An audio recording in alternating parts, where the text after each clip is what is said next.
Jadi kakak berasal dari jurusan keperawatan kelas internasional tingkat 2. Jadi apa itu suap menyuap? Suap menyuap adalah suatu tindak korupsi yang berkaitan menentang hukum. Jadi suap menyuap yaitu tindakan pemberian uang atau menerima uang atau hadiah yang dilakukan oleh pemberi maupun penerima suap untuk melakukan atau tidak melakukan sesuatu yang bertentangan dengan kewajiban. Faktor apa saja penyebab terjadinya tindakan penyuapan? Yang pertama adalah rasa tidak sabaran. Jadi rasa tidak sabaran ini kayak dia tuh merasa aku ini mau jadi polisi ya, kayak gitu kan. Aku mau jadi polisi. Jadi karena dia itu belum memenuhi kriteria, jadi dia itu melakukan penyuapan agar menjadi seorang polisi. Pernah kan ada kasus kayak gitu? Kalau mau jadi polisi itu harus punya uang yang banyak, ya kan? Ya. Sering kan? Jadi yang kedua itu yaitu rasa memiliki kekuasaan. Jadi seseorang yang merasa saya tuh punya banyak kekuasaan. Jadi semuanya itu bisa dibeli dengan uang, bisa dibeli dengan jabatan. Jadi itu merasa apa yang tidak bisa dimiliki itu bisa dibeli dengan uang atau kekuasaan. Itu yang ketiga yaitu lemah iman. Lemah iman ini dia itu merasa imannya itu kurang dan tidak yakin dengan Tuhannya ya. Jadi dia itu merasa kalau Tuhan itu tidak membantu, tapi uang atau kekuasaan yang membantu dia untuk sukses. Terus yang keempat yaitu haus jabatan. Jadi haus jabatan itu diartikan di sini dia itu memotivasi untuk mendapatkan keuntungan. Jadi dia itu merasa jabatan tinggi. Jadi dia itu merasa kalau jabatan tinggi itu dipandang oleh semua orang. Jadi kalau dia haus jabatan, dia itu termotivasi untuk menaikkan jabatannya. Tapi sering disalahgunakan kalau haus jabatan ini. Haus jabatan ini karena sering disalahgunakan, jadi karena dia merasa kalau jabatan tinggi itu bisa dipandang orang, jadi dia melakukan tindakan korupsi. Terus di haus jabatan juga sering merasa tertekan. Misalnya saya ini ketua kelas kan, nanti untuk semester selanjutnya itu ada pemilihan ketua kelas baru. Jadi dia itu merasa jabatannya itu bakalan hilang, jadi dia tuh korupsi kawan-kawannya apa kayak traktir makan. Nanti kalau untuk pemilihan ketua kelas selanjutnya nanti tolong pilih dia.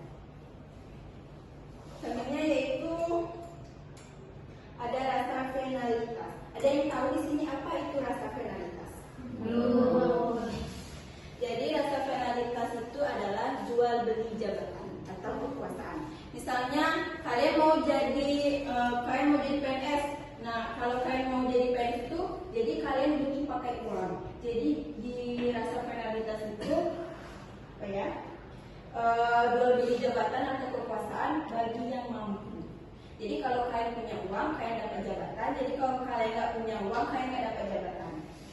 Terus yang terakhir adalah hukum yang bisa dibeli.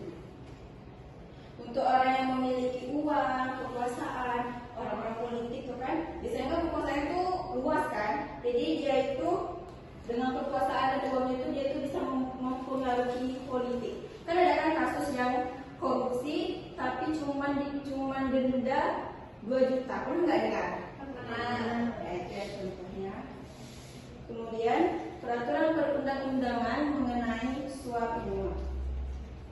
Peraturan perundang-undangan yang mengatur atau membahas mengenai suap menyuap antara lain adalah Pasal 3 Undang-Undang Nomor 3 Tahun 1980 suap diatur dalam Kitab Undang-Undang Hukum Pidana. Yang kedua yaitu Undang-Undang Nomor 11 Tahun 1980 tentang tindak pidana suap. Yang ketiga yaitu Undang-Undang Nomor 20 Tahun 2001 tentang perubahan. Itu yang keempat Undang-Undang Nomor 31 Tahun 1999 tentang pemberantasan tindak pidana korupsi. Kemudian yang kelima yaitu serta diatur pula pada Undang-Undang Nomor 30 Tahun 2002 tentang komisi. Dan yang terakhir dalam Kitab Undang-Undang Hukum Pidana KUHP tindakan pidana suap diatur dalam pasal 209 ayat 1. Tindak pidana atau sanksi bagi pelaku suap. Pelaku untuk tindak pidana yang melakukan tindakan pidana suap, pelaku bisa dijerat dalam pasal 11 Undang-Undang Tipikor dengan ancaman hukuman penjara paling singkat 1 tahun 5 tahun atau pidana denda paling sedikit 50 juta dan paling banyak 250 juta. Kemudian yang kedua yaitu untuk kasus suap dalam lingkup pegawai negeri pada ketentuan pasal 418 maka akan diancam dengan pidana penjara maksimum 6 bulan atau denda maksimum 300 juta.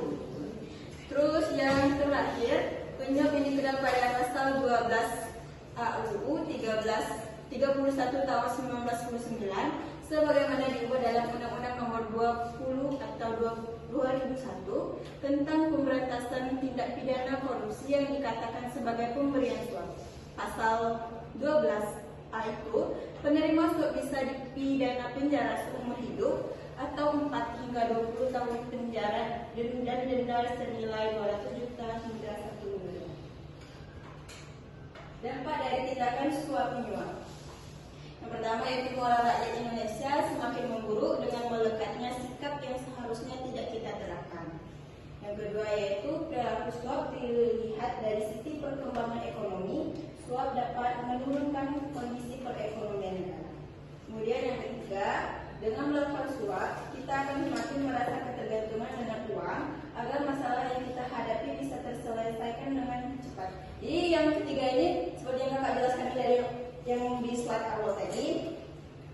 Jadi kalau dia itu korupsi tapi cuman denda 2 juta pun nggak dengar. Ya itu ya contohnya. Kemudian peraturan perundang-undangan mengenai suap menyuap.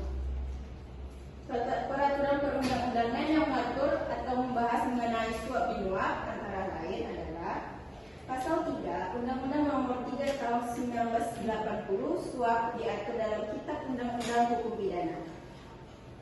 Yang kedua yaitu Undang-Undang Nomor 11 Tahun 1980 tentang tindak pidana suap.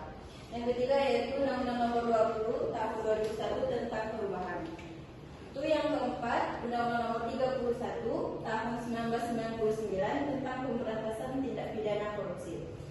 Kemudian yang kelima yaitu serta diatur pula pada Undang-Undang Nomor 30 Tahun 2002 tentang komisi. Dan yang terakhir dalam Kitab Undang-Undang Hukum Pidana KUHP, tindakan pidana suap diatur dalam Pasal 209 ayat 1. Tindak pidana atau sanksi bagi pelaku suap. Pelaku untuk tindak pidana yang melakukan tindakan pidana suap, pelaku bisa dijerat dalam Pasal 11 Undang-Undang Tipikor dengan ancaman hukuman penjara paling singkat 1 tahun dan paling lama 5 tahun atau pidana denda paling sedikit 50 juta dan paling banyak 250 juta. Kemudian yang kedua yaitu untuk kasus suap dalam lingkup pegawai negeri pada ketentuan pasal 418 maka akan diancam dengan pidana penjara maksimum 6 bulan atau denda maksimum 300 juta. Terus yang terakhir, penyuap yang dikenal pada pasal 12 AUU 31 tahun 1999 sebagaimana diubah dalam Undang-Undang Nomor 20 atau 2001 tentang pemberantasan tindak pidana korupsi yang dikatakan sebagai pemberian suap. Pasal 12 A itu, penerima suap bisa dipidana penjara seumur hidup atau 4 hingga 20 tahun penjara dan denda senilai 200 juta hingga 1 miliar. Dampak dari tindakan suap menyuap. Yang pertama yaitu moral rakyat Indonesia semakin memburuk dengan melekatnya sikap yang seharusnya tidak kita terapkan. Yang kedua yaitu perilaku suap dilihat dari sisi perkembangan ekonomi, suap dapat menurunkan kondisi perekonomian negara. Kemudian yang ketiga, dengan melakukan suap, kita akan semakin merasa ketergantungan dengan uang agar masalah yang kita hadapi bisa terselesaikan dengan cepat. Jadi yang ketiga ini seperti yang kakak jelaskan dari yang di slide awal tadi. Jadi kalau dia itu merasa ada kekuatan, ada kekuasaan, merasa punya uang, jadi dia itu merasa semua masalah yang dia perbuat itu bisa diselesaikan dengan uang. Ya seperti yang kakak bilang tadi, dengan uang saya bisa membeli semuanya ya. Kemudian yang terakhir, dengan maraknya perilaku suap di Indonesia, maka kita akan ditandai sebagai negara yang buruk etika. Sebenarnya Indonesia ini masih banyak ya korupsinya. Cara mengatasi atau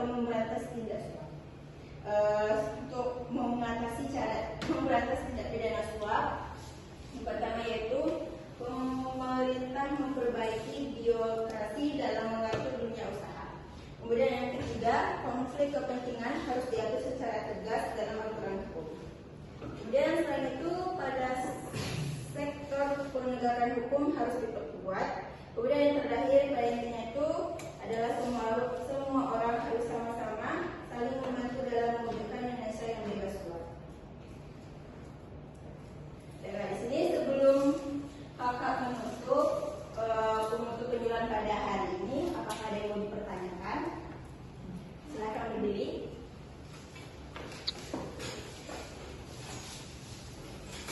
Oke Kak, sebelumnya perkenalkan nama saya Arika Zaranela. Saya berasal dari mahasiswa keperawatan tingkat 1. Izin bertanya Kak, tentang suap menyuap, apakah dari PPT Kakak tadi, kalau kita memberi kado kepada teman itu termasuk suap menyuap apa enggak Kak?